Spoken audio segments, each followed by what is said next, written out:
श्री शंकराचार्याष्टकम्।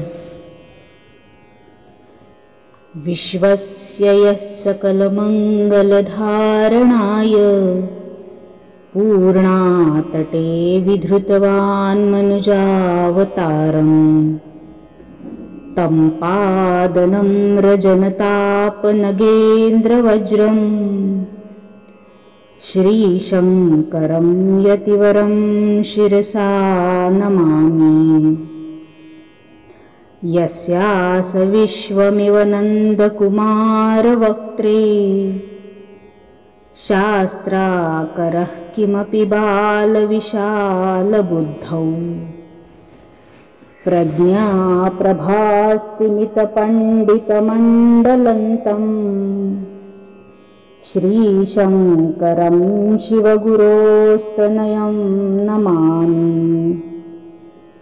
सञ्चर्ययेन पवनेन यथार्यभूमौ वेदेषु दुष्टरचितापहृता च धूली तं तार्किकादिमदमत्तगजेन्द्रसिंहं श्रीशंकरं शिवकरं सततं नमामि।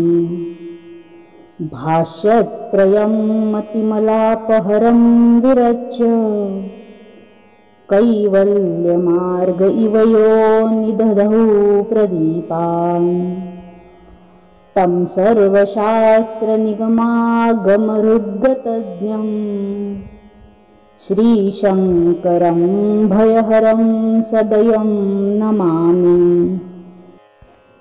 येन स्वकीययशसा परमोज्ज्वलेन दिग्वारणः समभिषिच्य कृताः सुशुभ्राः पाखण्डदुष्टमतखण्डनलब्धकीर्तिं श्रीशंकरं सकललोकहितं नमामि।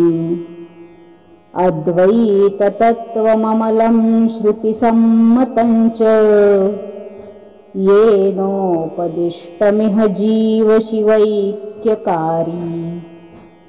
संसारदुस्तरसमुद्रमहातरन्तं श्रीशंकरं विनतकल्पतरुं नमामि।